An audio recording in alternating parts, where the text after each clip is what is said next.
talking about the suggestible nature of motion perception. He's a psychology professor here on campus. He teaches perception as well as facial recognition classes. I don't know if you do. He's extremely interested in facial recognition and facial processing in the brain. He also loves illusions. Maybe he'll show you some today. Hopefully, he loves them a lot. He got his PhD at Stanford with his dissertation on the use of parametricized stimulus spaces for the study of face representation. He loves fMRIs. I think he's a little bummed that we don't have any on campus. Today he's going to give a talk about perception and specifically his recent work on how we create motion in randomness. I've been working in his lab since the beginning of fall quarter, and he's an awesome guy to work under. He's got an incredible passion for this stuff, and I hope it rubs off on you a little bit. So please welcome Nick. Thank you.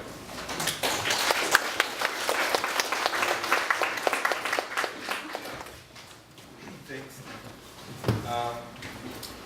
Okay, so I'm going to be talking about motion perception and one specific component of motion perception, which is called apparent motion. But before I get into the topic, I just want to have you think for a minute about why is it important that we perceive motion in our environment? We have a visual system that is capable of extracting a lot of information, such as color, brightness, detail, contrast in our visual environment. And one of the things that we're really good at, and almost all animal species are really good at, is to detect motion. So when does motion perception come in handy? Yeah. A lot of times, stuff that we can eat moves, and also maybe even more importantly, stuff that can eat us. Great. So we use we rely on motion perception to detect potential predators or prey, and to find where they're going to avoid the predator. Any other functions of motion perception?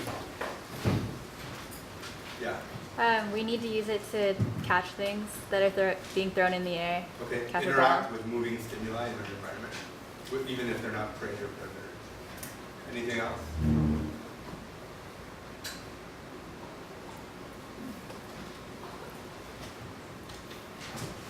So, a couple of reasons that you guys mentioned. So, to escape predators, approach prey, avoid obstacles when we move.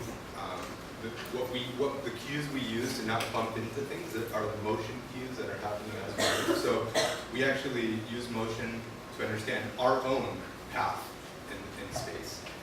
There's a couple more subtle uses of motion, too. And one of them is we actually can use motion to perceive objects that are otherwise difficult to see. So for example, camouflage objects that can be nearly or completely imperceptible if they're static can be seen if they're moving. So let me show you what I mean by this.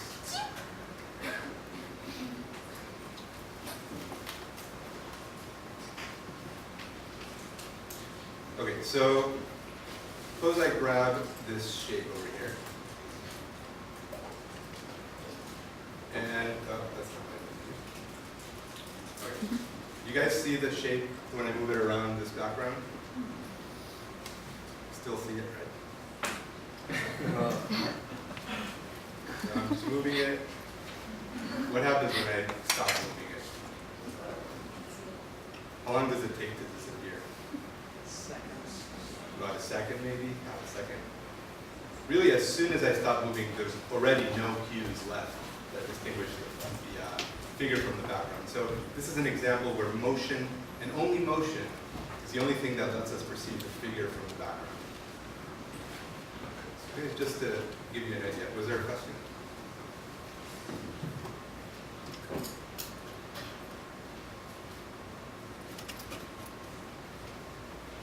Okay, so like I mentioned a second ago, we also use motion cues to understand which way we're heading. So this is just a video clip of a car driving down the street, and every point in the scene moves as time goes forward. And we rely on the movement of points all across our scene to figure out what's causing that motion. And when everything is moving in a certain way, like this expanding motion that is called optic flow, we conclude that it must be us who's moving, as opposed to the environment somehow expanding in front of us. So these are just kind of a few different functions of motion perception. But let's get a little bit more specific and talk about how motion perception works. So without getting into too many details about our visual system, I'll just mention some of the basics. So we have eyes. The function of the eyes is to capture light in our environment, light that's bouncing off objects, bouncing off moving things. Our retina is filled with photoreceptors, cones and rods that react to that light and send electrical impulses to the back of the brain that interprets the light. And what was proposed in the 1950s is by Werner Reichardt is a simple neural circuit that could actually compute motion. And typically, in a visual system, the circuits that you have are many-to-one mappings. So for example, you have many rods in your retina that are picking up light from a source, and all those rods are sending signals to ganglion cells, and those ganglion cells are pooling their signals and sending those to LGN cells, and those signals get sent back to the early visual cortex, etc. But in order to detect motion, you have to have a temporal delay. And so the Reichardt detector model is kind of the simplest circuit that could actually compute motion. And the way that it works is that each of these bars, or each of these cells here, represents a cell, a rod, or something that's detecting light. And this cell here is receiving inputs from those two initial cells. And the idea is that if this cell fires, this cell will only fire if it receives simultaneous input from the two cells. It's kind of an additive process. So if it has two inputs simultaneously, then it will fire, indicating that there's motion. But in order because one of the cells is connected with a delay to that second cell, there's only one type of stimulation that can activate this cell simultaneously. And that happens with this type of motion. So imagine this black dot is a stimulus in the environment. As it's moving in our visual field, it activates the first cell, which starts sending a signal. Then it moves further, activates the second cell. And meanwhile, the signal from the first cell is traveling in this delayed line. And finally, as this cell sends its input and this cell has its delayed input, because of that delay, the two signals arrive at this motion detector at the same time. And when that happens, that's evidence of motion. And in fact, it's evidence of motion in a particular direction and at a particular speed, because that delay is representing the time it takes, the extra time it takes for that object to move from one cell's receptor to another. So this is kind of a theoretical model of motion perception. I don't want to get too much into the details, but just I wanted to bring it up because it can serve as a way of understanding how we interpret asynchronous stimuli in our environment. And so what I want to introduce now is the idea of apparent motion. So normally we think of motion as something kind of moving smoothly across our visual field. It might be a person moving, it might be an object moving, a prey, a predator, yourself moving through space. But there's other types of stimuli that are not continuous that we still perceive as motion. And one of those is called apparent motion. So does everybody see this as a single red dot that's moving back and forth in space? Is there any other interpretation of this stimulus that you might be true? Yeah. It's two red dots that are just flashing on and off. Yeah, so you could as easily interpret this as one red dot flashing, another red dot flashing, and they happen to be out of sync with each other. But we don't see it that way. We tend to see this as motion. And this is because somewhere in our brain, there's a Reichardt detector that is receiving this signal some other part of that circuit is receiving that signal a little bit later, and those two signals are coinciding with a motion detecting cell. That asynchronous flashing is interpreted as motion. Okay, so apparent motion is easy to generate. All you have to do is put two alternating images back and forth, and you get the idea, the sense of motion. Yeah. So you were saying that it has to receive the stimulus from both receptors at the same time. So does this mean it can still be a little bit off and it'll still perceive this motion? Well, the idea is that you would have many Reichardt detectors, and some delay line would be shorter than others. So depending on which Reichardt detector you activate, in other words, depending on how far those 2 points are and how much of a delay there is between one flashing and the other one flashing, different motion detectors would be activated. So you'd have a motion detector for slow motion, a motion detector for faster or larger intervals. Does that make sense? Okay, so everyone is clear on what apparent motion is? It's the two or more static images that our visual system interprets as having motion, even though theoretically it could be interpreted as just two static things happening independent of each other.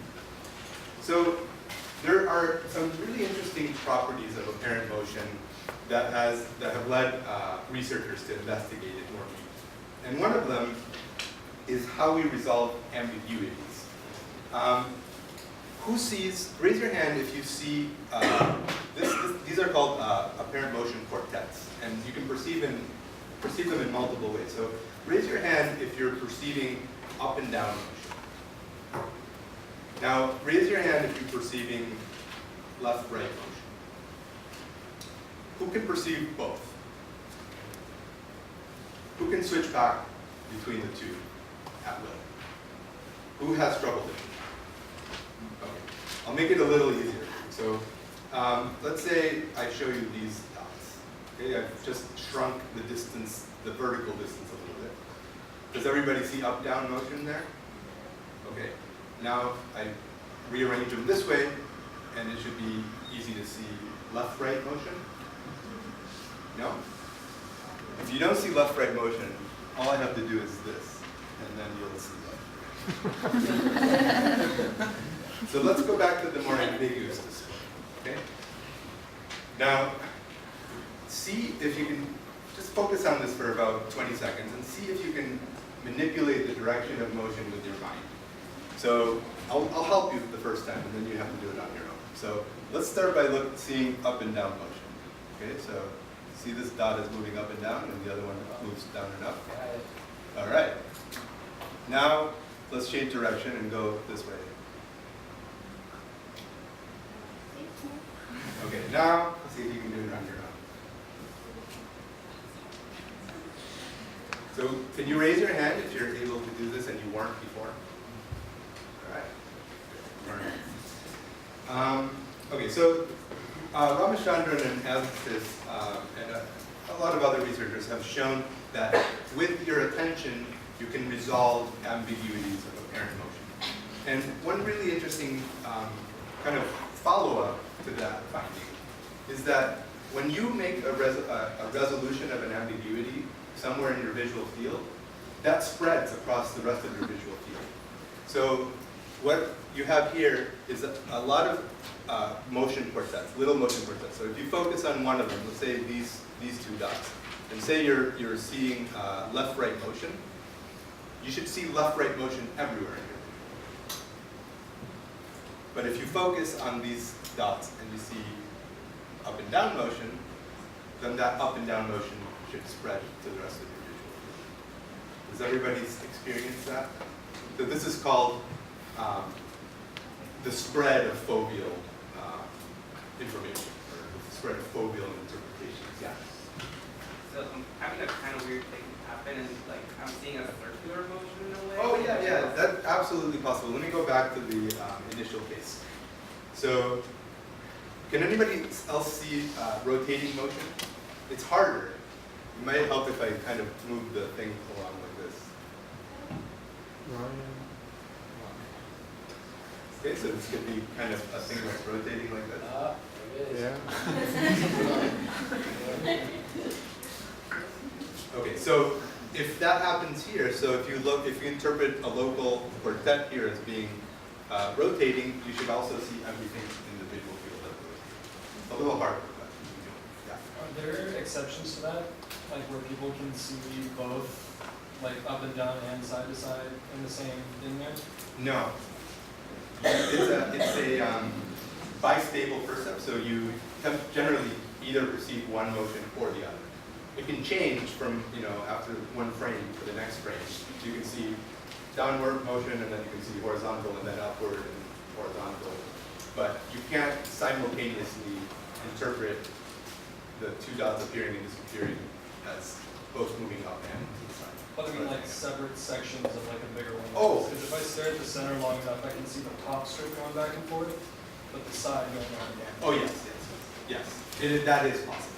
So if you make a certain interpretation, it tends to spread, but it's not absolutely true that it always spreads.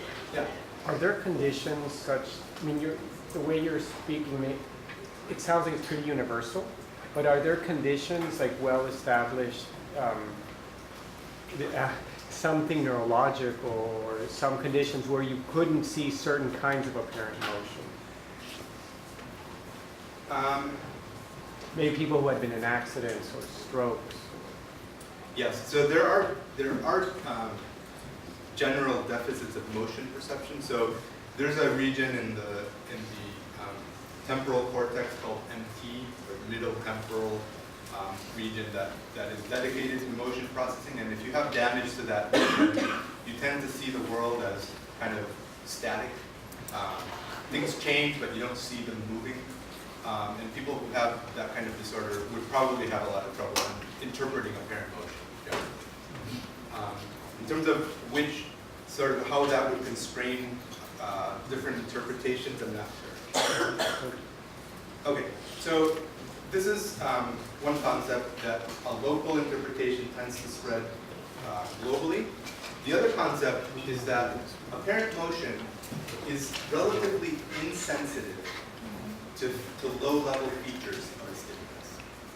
So the examples I showed you so far, you have a red dot and another red dot, and it's easy to interpret those two red dots as doing the same thing and moving as opposed to just flashing independently. But in this case, who sees motion in this display? So most people will still see motion, even though there's no equivalence between those two features that are appearing on the two separate screens. Okay? So the two things to remember then are apparent motion can be ambiguous, and when it's ambiguous, the way that you attend to the stimulus determines how you perceive it. Really three things. The second is that however you make that resolution of ambiguity locally tends to spread in your whole visual field. And third, there doesn't have to be strict correspondence between the features of an object for you to consider their appearance and disappearance as motion. You can have very different things and you can still see the motion. Yeah. What did you say was the first one again? The first one was that attention can resolve an ambiguous stimulus. Okay, so given those three ideas, I kind of arrived at a question of kind of taking this to its logical conclusion. Okay? And if we can resolve ambiguous information by attention, and if things don't have to correspond exactly, and things can kind of change as they move, then what happens if I just show you multiple screens with just random information on the screen? So I show you one random texture, followed by another random texture, followed by another random texture, and another random texture. Would you perceive motion in such a display? And if so, what would be the properties of that motion perception? And this is what I'm going to be spending most of the time talking about. What happens when you have random information that you could potentially interpret any way you want, but what do people actually do? Do people see motion, and if so, what kind of motion? So I'm going to start you off with a demo. And the demo actually starts with real motion, but then the real motion disappears and you're left with just randomness. But the idea is that by beginning to see the motion, that motion percept continues even after the information has completely random. So I'll start you off by just observing.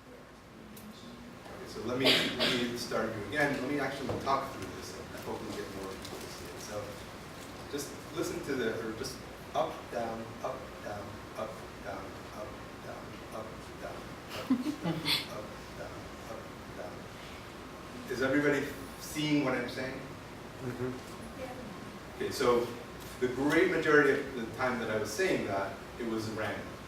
And I'll prove it to you in a quick demo. So let's do this again. So up, down, up, down, up, down, up, down. It's random.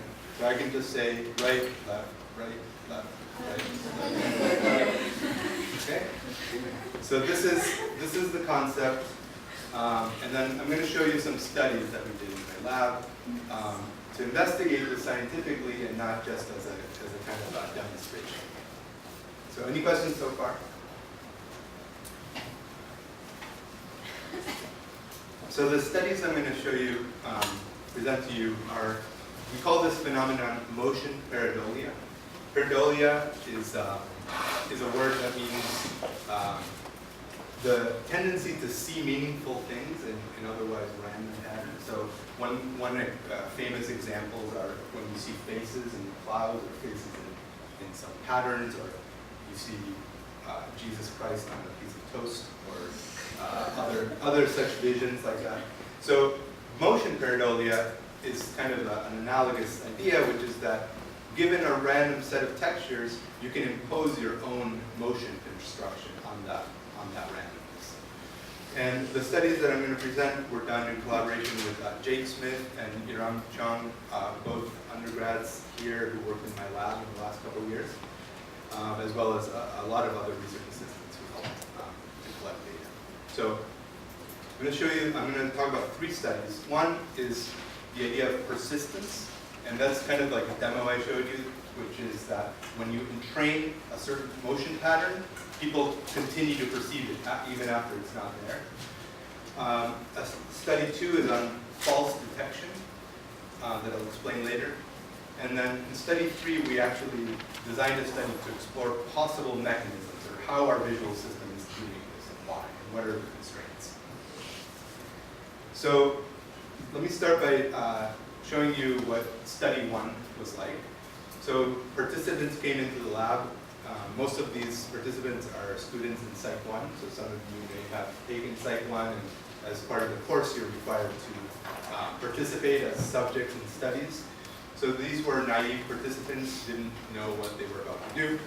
They were just told, observe the motion pattern and press a button whenever you see the motion pattern either stops or changes.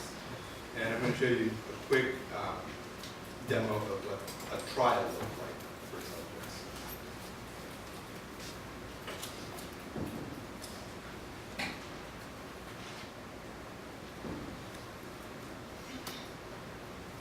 Does everybody see the up and down motion? Over the course of a few seconds, it degenerates into randomness. And all we're asking is for people to press a button when they no longer see the initial up and down motion. Now, this would be a separate trial. This is right-left motion. And again, the task is the same. The motion, or the frames go on for 13 seconds if people don't press a button. Now, you see this as just rightward motion? So there were trials where the motion was alternating, and there were trials where the motion was always going in the same direction.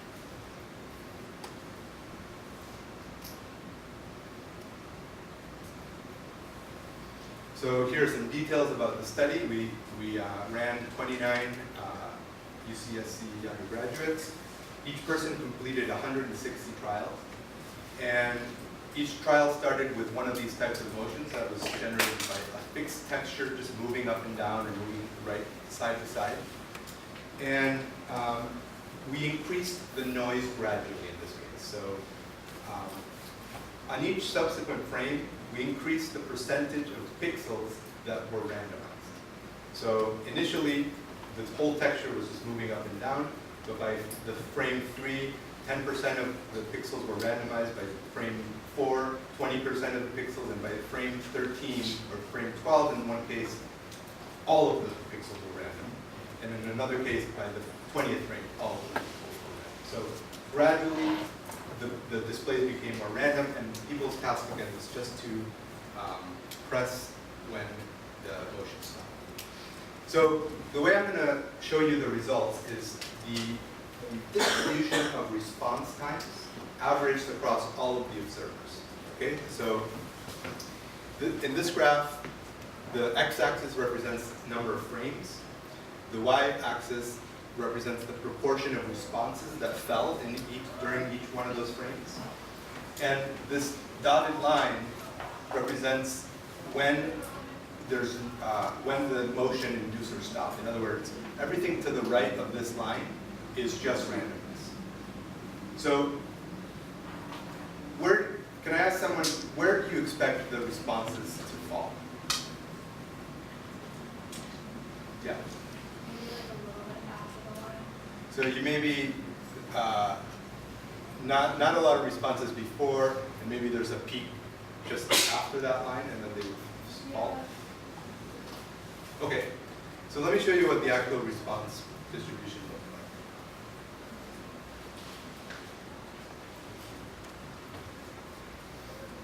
So in reality, you were right. So there was a peak a little bit after the end of the inducer, but it didn't drop immediately. It actually gradually drops, and there's a bunch of responses that just never occur. So this bar at the very end of the graph represent the trials in which people perceive the motion to last for the full 13 seconds. So for the full 35 frames, they still perceive that initial motion and never press the button. So that's what this bar represents. But the overall pattern shows that 74% of responses were delayed, significant delay, meaning that observers very often would perceive whatever motion pattern was induced to continue even after any motion signal had ended. Yeah. This is fascinating. Could they just have fallen asleep? I mean, Yes. yeah. So they might have fallen asleep, Yeah. which is why I'm going to go. Right. Which is what study 2 basically takes care of. But yeah, there is a possibility that people are just lazy. In fact, it's not to their advantage to do that, because if they just press the button when actually the motion stops, they'll get out of the experiment sooner. So there's no motivation to wait. Was there another question? Yeah. What about like the time for like rationalizing in your head, like, wait, do I still see the motion? Like, I don't know, I found myself doing that when we were watching it. So was that accounted for or not? No, so there's two parts maybe to your question. One part is that it takes a certain amount of reaction time to respond. That reaction time would be in the range of 400 milliseconds. So even once you decide that you no longer see the motion, it might take an extra 400 milliseconds or one frame to do that, but the average delay is actually 6 frames, so they couldn't account for that. But there could be this period where people are not sure what's going on, and they're maybe testing, if they're just inspecting the display and seeing if the motion is still there. That might be going on. We don't know for this data. Any other questions? So this graph actually breaks down that same data into the 4 motion conditions. So I don't have them well labeled here, but the blue graph, so the titles are SV, which stands for same direction vertical, same direction horizontal, alternating vertical, and alternating horizontal. So this means same direction vertical was just upward movement. Same direction horizontal is just rightward movement, and then alternating is just up and down or right and left.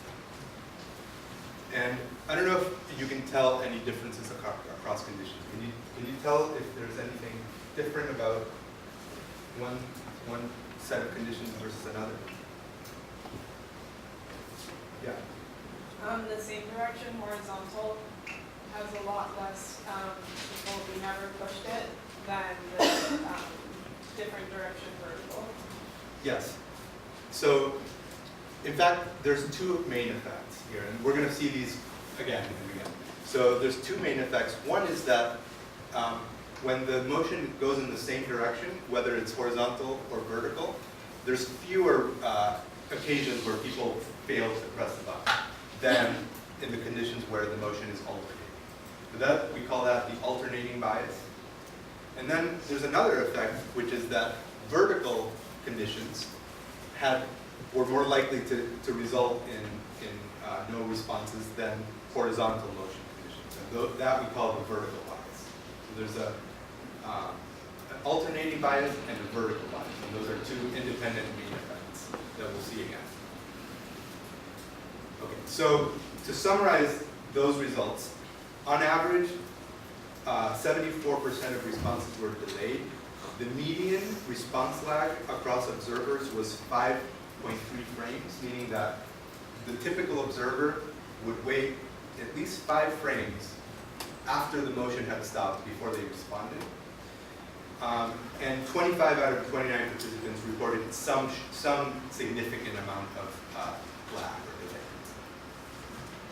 Now, before we get to the issue of were people falling asleep, we wanted to consider the possibility that this was happening because of some kind of eye movement or something that's happening at a very local level. So when you're looking at these, let me go back. Let this inducing phase go. When you start looking at the random motion, it might be that you focus on a couple pixels right in the middle of the screen. And a black pixel turns white, a white pixel turns black, and you interpret that local change as some kind of motion. And then by the process that I mentioned earlier, maybe that local interpretation spreads to the rest of your visual system. And that's why you're seeing that all that big motion pattern everywhere in your visual field because of some very local ambiguity resolution. So in order to test for that possibility, we conducted a variation of the study where the foveal region was masked. In other words, people saw a really similar stimulus, but the central 10 degrees around fixation, in other words, a big circle right in the middle of the screen, was just gray. So there was nothing going on there. And people were asked to fixate right in the middle of that circle. So I'll show you, hopefully, an example of that kind of problem.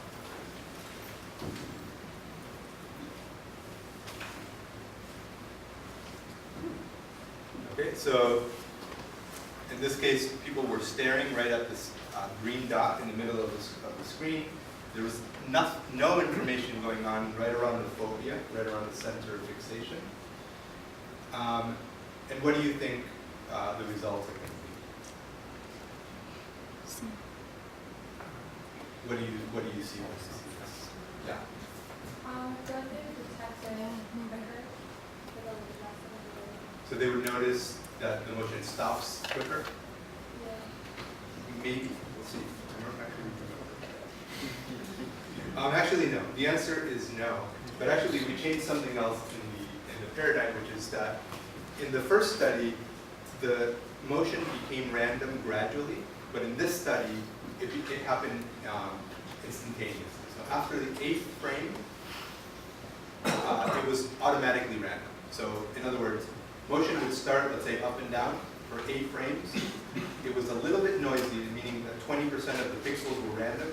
But then after the 8th frame, it was just entirely random suddenly. And so, again, this graph represents where the motion ends, and the bars represent the average distribution of responses across observers. And just like in the other graph, the peak happens after, and there's a very slow, gradual decline of responses, but responses still happen all the way until the end of the trials. So, and let me show you just again how that breaks down by the type of motion. So on the top we have same direction motion, on the bottom we have alternating motion, and then vertical on the left and horizontal on the right, and the same pattern occurs. So we found an alternating bias. In other words, people were more likely to maintain motion if it was alternating up and down or right and left. And also people were more likely to maintain the motion if it was vertical than if it was horizontal. Yeah. You said that there wasn't any change to the line, so what's wrong with like the 2 people that clicked before the line? These are premature responses. So that happens. Like 100% be after the line in something like that? Yes, but this is just human error. So yeah, a couple people accidentally press. That's what happens.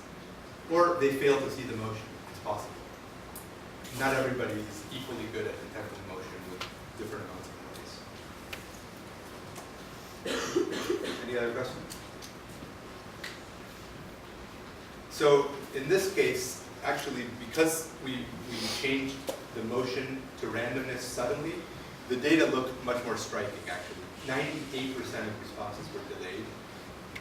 The median response in this case was 7.3 frames. And again, 50 out of 52 participants showed significant flat.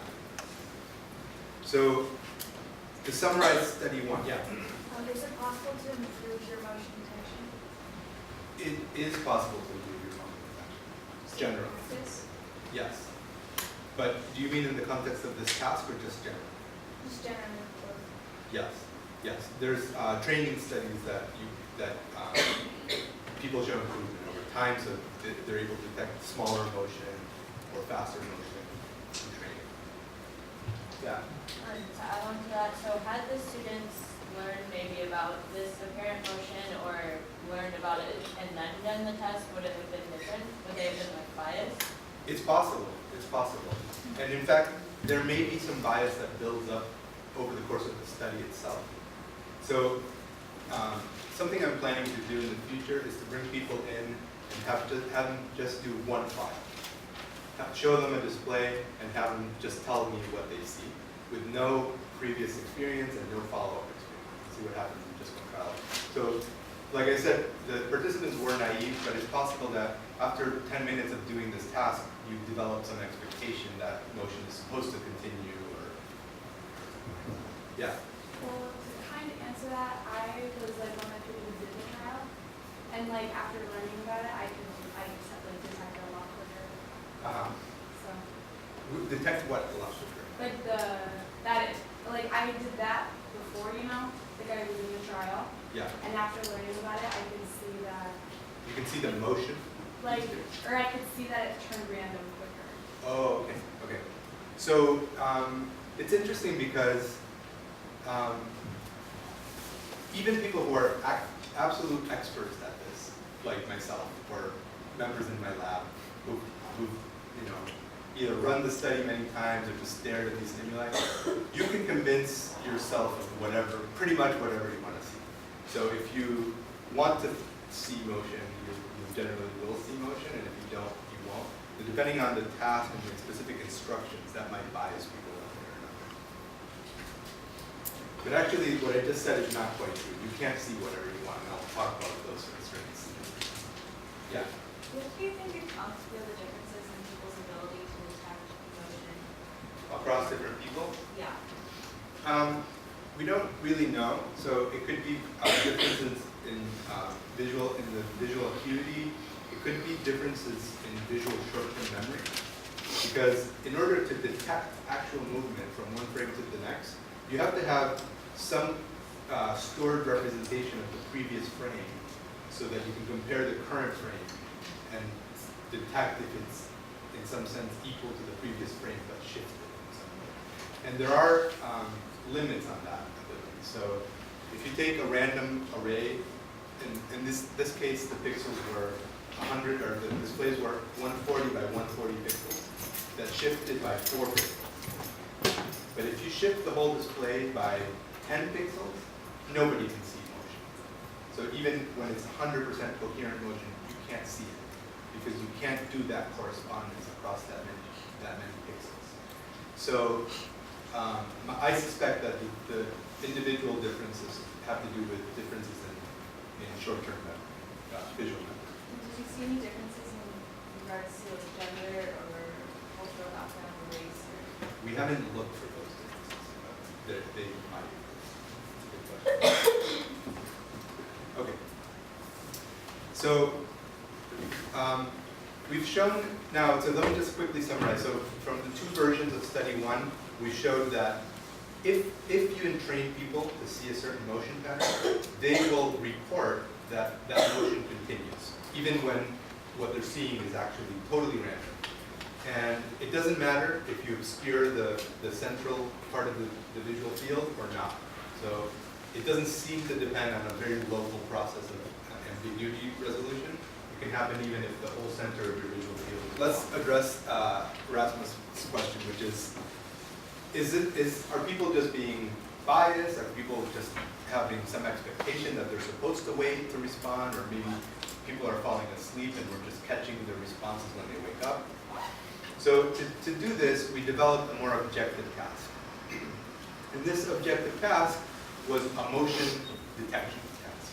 And so people came in to the lab. This was a much more tedious experiment, 240 trials. And what they had to do was they saw really short clips. They were just 6 frames long. And they contained one of 4 types of motion, same 4 types of motion that I mentioned before. So it could be alternating up and down or right left, or it could be same direction to the right or up. And they just had to say, press one of 4 buttons to say what kind of motion was it. So there's a correct answer. But what we did was we varied how much noise was present in each trial, randomly across trials. So some trials, the noise level was 0. That meant that everything was shifting perfectly, coherently. In some trials, the noise was 50%, meaning that 50% of the pixels were randomized from one frame to the next. And some trials, it was 100% noise, meaning that everything was randomized from frame to frame. And so what we did was measure performance as well as the response distribution as a function of noise level. So tell me if you can see what kind of trial this is. If you were a participant in our study, what would you call this trial? What? Continuous vertical? Yes, same direction vertical, exactly. Up, or as. Now, what about this one? Alternating horizontal? Okay, that's no problem. Alternating vertical. And here's an example with 30% noise. It's a little bit harder. Can you tell what it is?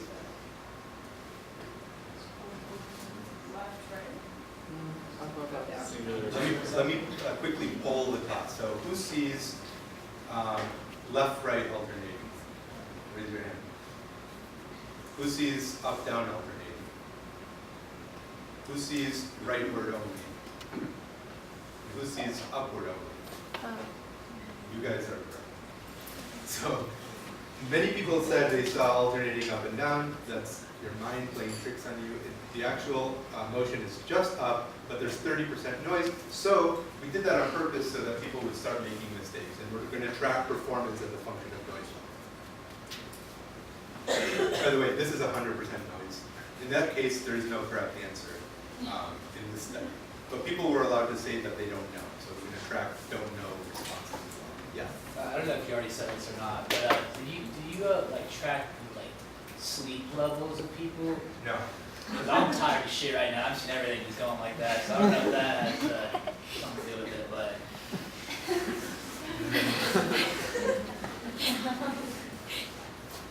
No, we didn't. It might be worth it. But the difference is I'm going to show you can't be due to sleep because they're specific biases. Okay, so I'm going to show you the results of this study in 2 parts. First, I'm going to show you performance as a function of noise. And I'm splitting up performance because actually the responses were in 2 parts. People first had to say what kind of motion was it? Was it alternating or same direction? And then they had to respond, was it vertical or horizontal? And in each case they could say, I don't know. So first, you can see that the performance in terms of the type of motion decreases. So it starts pretty high when its noise level is 0. And then it decreases pretty gradually, and it gets to chance level at about 60% noise. And what I mean by chance level is actually 50% because the motion could have been alternating or could have been same direction and people were at chance at a certain point. So 60% is about the point where people can no longer be asked about chance.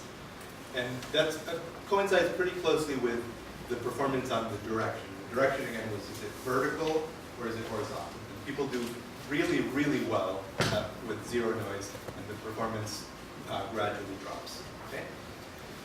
Now the next graph I'm going to show you is the distribution of responses. So not performance, but actually what they reported that they saw, also as a function of noise level. So here I've color-coded the responses as alternating in blue, same direction in red, and don't know in green. And let's just focus on the left graph first. So there's an interesting and as of yet unexplained bias, which causes people to incorrectly report seeing same direction motion when it's 100% signal and 0% noise, and we don't really know why that is. But ignore that for a second, and just look at what happens when you get to 100% noise. Okay, so the very right of this graph represents pure noise, purely random frames. And as you can see, only about 20% of responses are don't know. The rest of the responses, which are actually 86%, people are saying that it's alternating or people are saying that it's same direction motion. And then if you look at the direction of motion responses, when it's at 100% noise, people are saying about 50% of the time that they see vertical motion, another 30% of the time that they see horizontal motion, and again, only about 20% of the time that they don't know. So people don't like to say they don't know. They like to say that they see something, even when it's completely random. Yes? What's the initial population? I mean, is it 50-50 at zero noise? So half of the cases are alternating and half Yes. just Yeah, absolutely. So there's the 4 types of motion and they're 25% likely to. Exactly. Okay, so we considered the possibility that people just hate saying they don't know.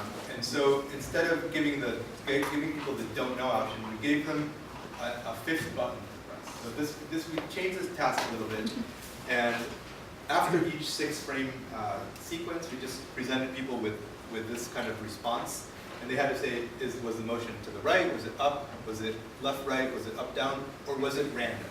And so that little icon in the middle meant random, or none of the above.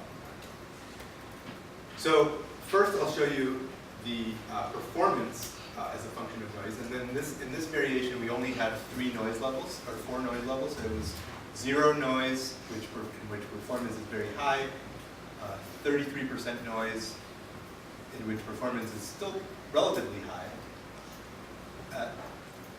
2/3 noise, or 66% noise, performance is at chance. It actually drops below chance. And then at 100% noise, performance goes up again, and that's a little confusing, but that's because people correctly are saying that it's random, right? About 60% of the time. But the really interesting results happen when you look at the responses as a function of noise. So again, I've color-coded it in the same way as before, or similar. Blue, green, red, and cyan represent the types of motion that people press. And the purple color is the random responses. So in fact, compared to the other study, yes, people were actually much happier to say that they saw randomness than to say that they didn't know. So that does confirm that theory. But still, the big result here is that 43% of the time, even when given the option of saying random, people said that it wasn't random. People said that they in fact saw one type of motion. And if you look carefully at the way that these curves are ordered, you can see the same biases as before. So the most likely response was alternating vertical. The next most likely response was alternating horizontal. And then you get fewer responses for same direction vertical, and even fewer for same direction horizontal. Okay? So does everybody understand the results of this study and the previous study? So I want to just quickly summarize, and since it's almost 7, we'll take a quick break after this. But basically, let me quickly summarize. So in the second study, unlike the first study, we did a motion detection task that we could have an objective measure of performance. And so we're not dealing with scenarios of people just being lazy or people falling asleep. Nevertheless, when people are shown these stimuli, when the noise level is above 60%, performance drops. So there's no correct performance when the noise is high. But people are still very happy to say that they see motion and consistently say that they see alternating motion and vertical motion. So we'll take a quick break, and when we come back, we'll talk more about this alternating bias and vertical bias, and talk about possible mechanisms why those biases exist. I just have one more study to show you. So the last study in this series of investigations was to try to understand why there's this alternating bias. Why is it easier to see alternating motion when you have random textures than motion in the same direction? I want you guys to discuss this in small groups in a minute, but I want you to see if you feel, if you kind of experience that bias yourself. Okay, so I'm going to show you these those frames, those movies I showed you in the beginning that have these horizontal stripes that move up and down. I'm going to talk through them. I'm going to say up, down, up, down, up, down, up, down. I'm going to keep saying that. And I want everybody to raise your hand when the movie starts and you see the up, down motion. You keep it up until you no longer see up and down motion. Okay, so the sign that you no longer see it is you lower your hand. Okay, so everybody start with your hands up. Up, down, up, down, up, down, up, down, up, up,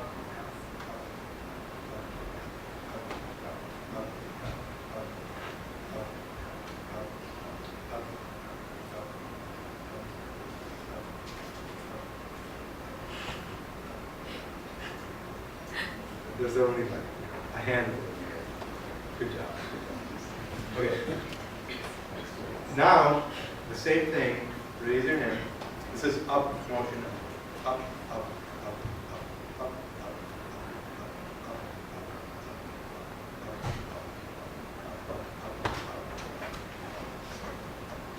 up, no more. That took a lot less time.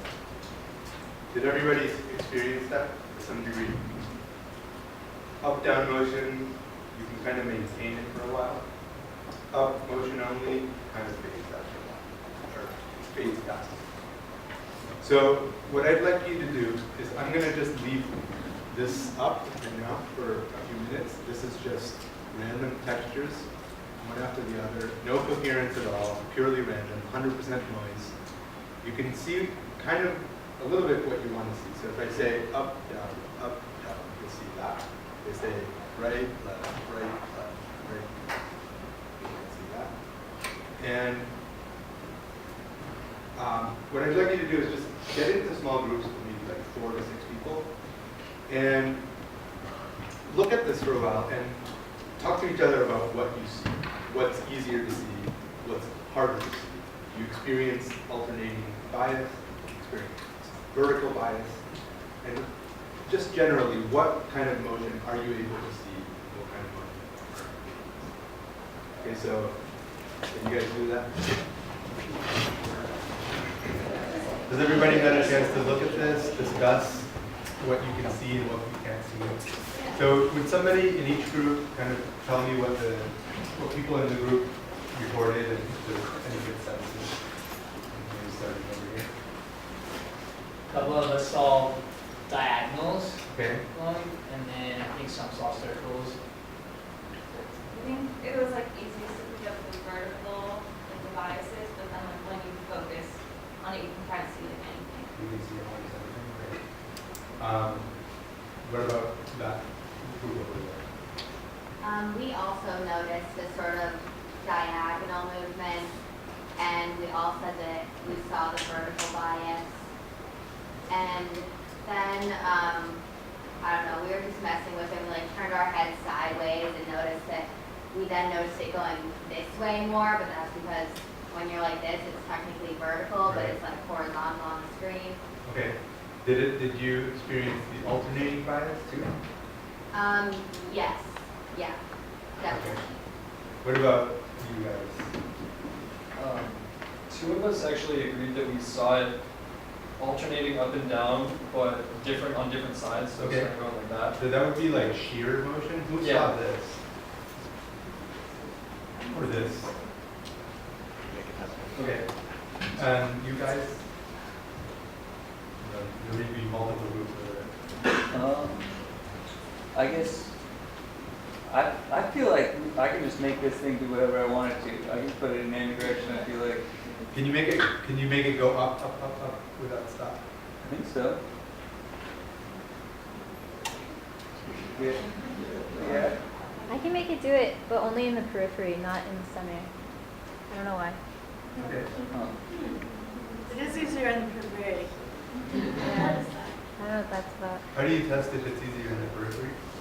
I'm just having a hard time making it happen, yeah. Do you like defocus? Yeah, you unfocus your eyes. So, yeah. I don't know if this is a stupid question, but based off like where we're sitting, could it like make a difference? It might. It might. Totally. What do you think would happen if you're seeing it really up close and it takes up your whole visual field versus you're seeing it from a distance? The red dots that you, very first thing you did, it looked like flashing dots to me, and I figured it was because I was too close to the front. Oh, yeah. That they were like this to me, whereas for someone else they're like this. That's a good point. So in a sense, if anything, it would make it easier to see if you're farther away. Yeah. Yeah. Is there a type of art that's when you're up close, it's Yeah. like all pixelated when you get further out? Yes. What's it called? Pointillism. Pointillism? Impressionism.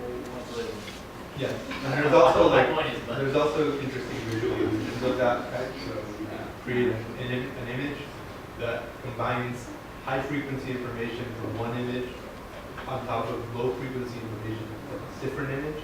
If you're close up, you'll see the high frequency image, and if you're far away, you'll see the low frequency image. Yeah.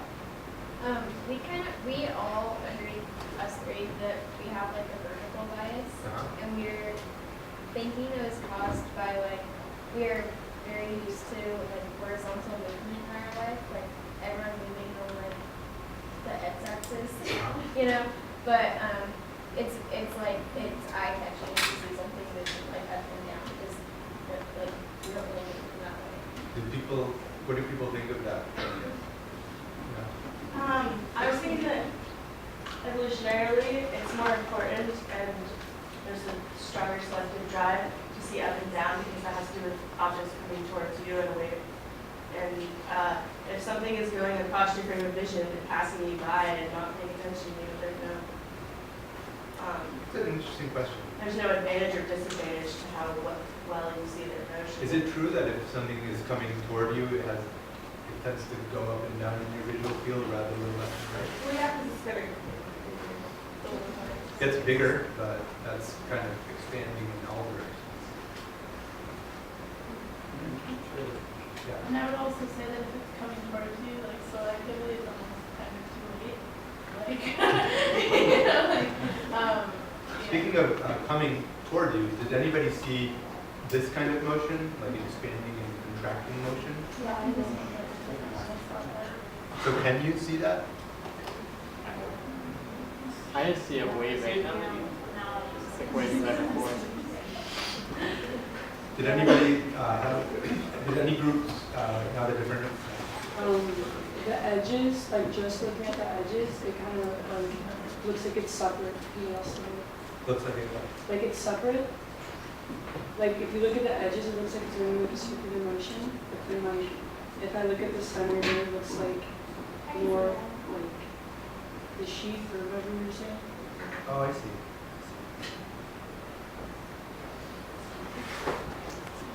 Did anybody else have any different interpretations? So most people, it seems like, most people experience the alternating bias. A lot of people also experience the vertical bias. So I haven't tested why the vertical bias exists, but there's a theory, talked to some people who study motion perception, that maybe what's going on is that when you're seeing horizontal motion, it's crossing your visual fields. So as you may know, the right part of your brain processes information in the left part of your visual field, and the left part of your brain processes information in the right visual field. And if you're trying to see horizontal motion, it requires both brain regions to coordinate, both hemispheres of your brain. Whereas if you're seeing vertical motion, you can do it independently. Each hemisphere can see that independently. So there might be something having to do with that. Did anybody think about why there might be an alternating bias? Yeah. I thought it was maybe like eyes and like kind of when you're like looking at something and you're like closing your eyes, something having to do with kind of your eyes continuously like averaging the other one out. And how like an object can move if you alternate closing one. Yeah. So everybody, let's do a quick demo of binocular rival. Okay. So put your two fingers out from the two hands, one in front of the other, and close one eye and close the other eye. Close one eye and the other eye. And keep doing that back. You should see one of the two fingers kind of alternating positions, right? So that might have something to do with it, but if anything, that would predict horizontal motion would be dominant. Well, I was thinking alternate. Alternating, yeah. Like something having to do with alternating, not necessarily the vertical. Right. So. Yeah, right. That's an interesting idea. I hadn't thought about that. Did anybody come up with any other possible reasons? Yeah. So maybe the brain is more sensitive to like periodicity or patterns recurring, and with alternating patterns, I don't know, there might be some kind of like, almost like an after image effect, but for motion. I like where you're going. After images with motion. So I'll keep that in mind. I feel like maybe things that are going in one direction, we assume are going to keep going in that direction, but things that are moving, we want to keep watching them in case they start doing something different. So like if you're watching rain or you're watching a waterfall, you assume it's going to keep doing what it's doing, but if something's like moving from side to side, you don't know if it's going to keep doing that, or it's more unexpected. Maybe. It's possible, but the result here is that even when it's vertical, it still seems like it's alternating, right? It's hard to maintain downward motion or upward motion exclusively. Usually it's alternate. So, yeah. I think the reason for the vertical bias might be, or for the alternating bias, is that it's easier to follow something if it's moving in the same direction than to follow that same spot if it's moving back and forth. It's easier to follow something if it's moving in the same direction. Right. So would that not cause a same direction bias?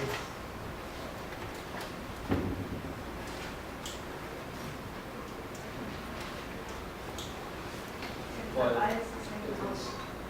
The alternating bias right, is that says that it's easier to see this kind of motion than motion in the same direction.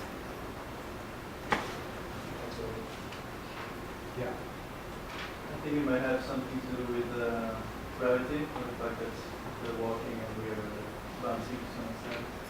When you walk, you kind of move up and down a little bit. Yeah. But things bounce, right? Yeah, but something running toward you. So, something running toward you that's running might also be bouncing up and down. It's interesting.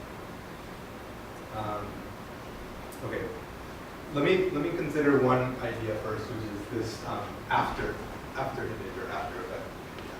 So who knows about motion adaptation? Who's ever heard of it? Or the waterfall illusion?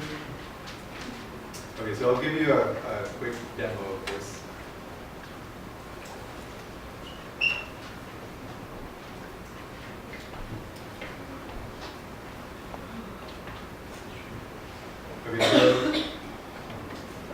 Everybody please fixate on this central white dot. Just stare there for about 20 seconds.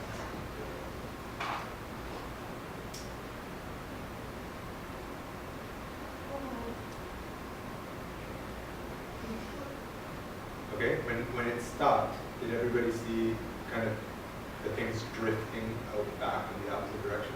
Let's play it again.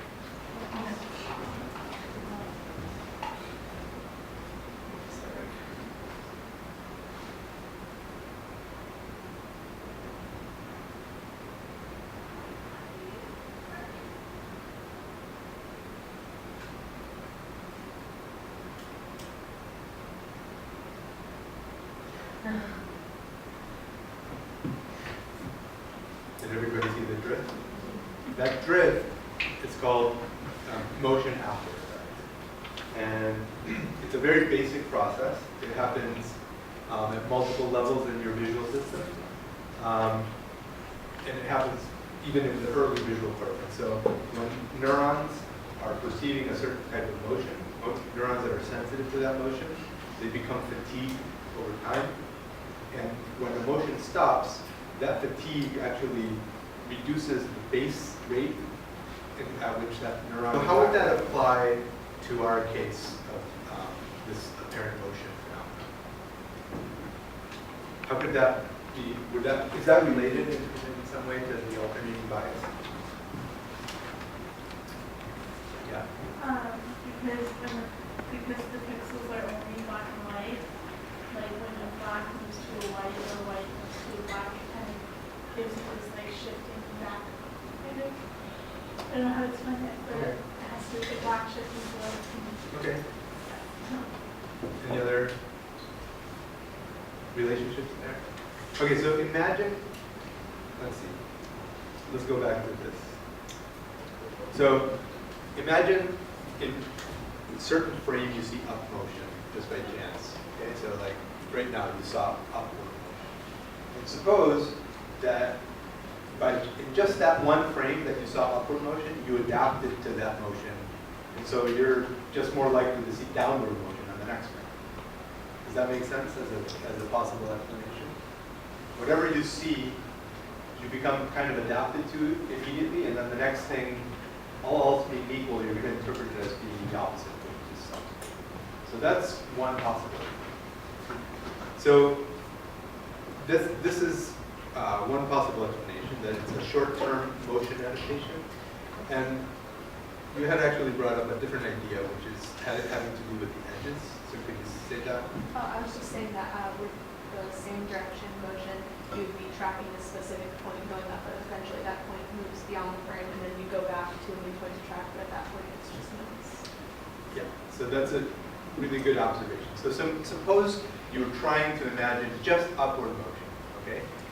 So imagine you're just seeing this as up, up, up, up, up, up. In a sense, you kind of have to track that motion upward, and at some point the display ends, and you just have to skip back down and start tracking again. In that moment, when you have to shift your attention back down, maybe that's where you lose the motion for a second. And that's where upward motion or rightward motion breaks down, and that's why it's easier to see alternating motion, because you don't have to track things very far.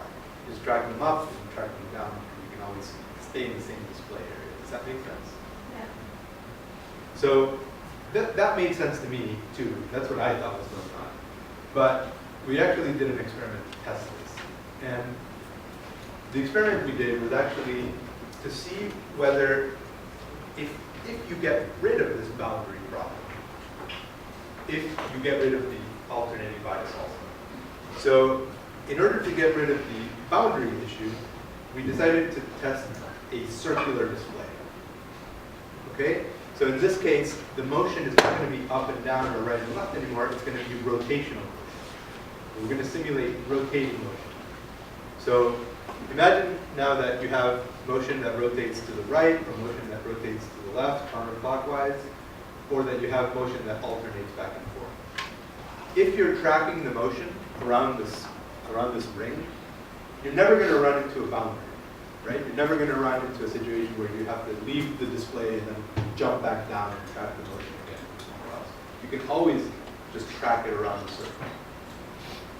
So if the reason for the alternating bias has to do with the boundary conditions of the display, this should eliminate the alternating bias. But if the alternating bias has to do with motion adaptation, in other words, you adapt up and then the next thing you see is down, then this should not make a difference. Even if you have rotational motion, if you have clockwise motion in one frame and you're adapting to it, you should see counterclockwise motion in the next frame. So an experiment with rotational motion in a ring-shaped display should actually tell us which theory is correct, whether it has to do with the boundary conditions or whether it's just an issue of adaptation. Does that make sense? So this is the last study I'll show you. It's a similar to the first study. So people were shown motion that began with coherent motion, and then that faded away, and people had to indicate when they stopped seeing the motion. And we had 3 types of displays. I don't know how clearly you can see them, but this is a full donut shape. We call this the donut study. People were excited about it for the wrong reasons. This is the 60-degree gap, and this is the 120-degree gap. And we just had 2 gaps just to test the possibility of what would happen. Maybe you need a small gap, maybe you need a big gap. But the idea is that in the full donut situation, there's no boundary issues. And if this alternating bias has to do with boundary issues, we shouldn't observe it in this case. Okay, so let me show you a couple trials from that experiment before I show you the results.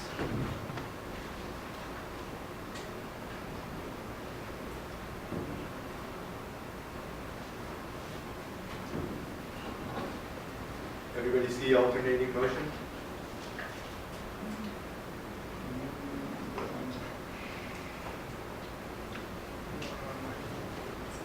Okay. Does everybody see counterclockwise motion here? And there's one more.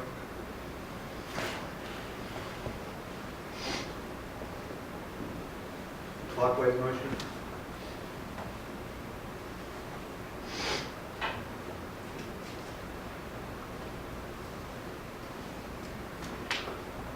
And counterclockwise motion. So we had 9 conditions. We had 3 types of motion.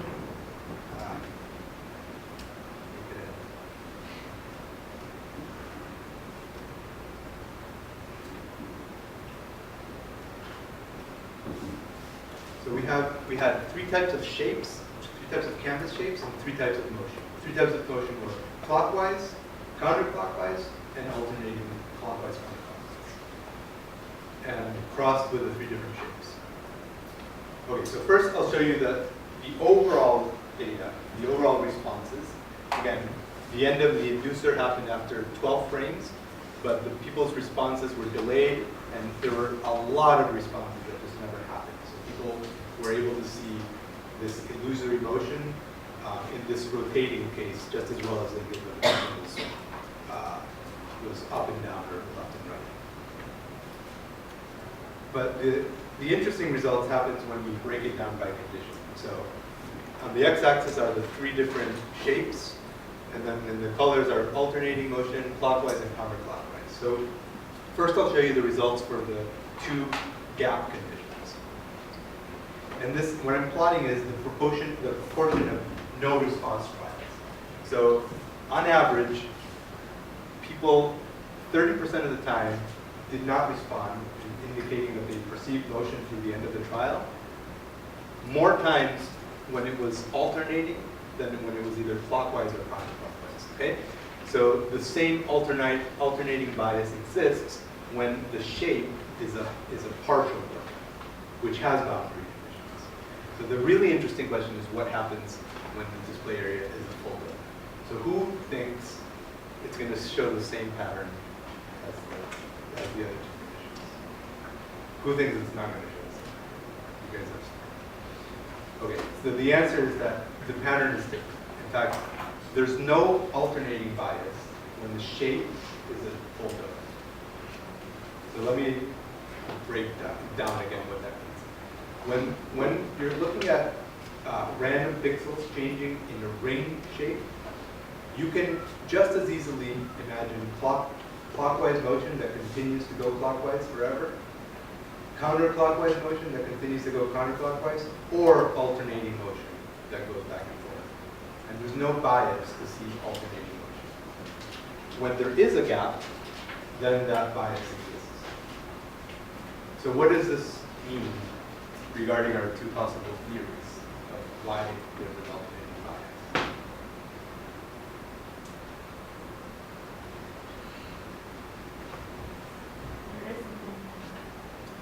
Right, there's no alternating bias in this case. So what does it mean in terms of what causes the alternating bias? It means she was right. Yeah. So what causes the alternating bias, at least given these results, is the boundary conditions of the display.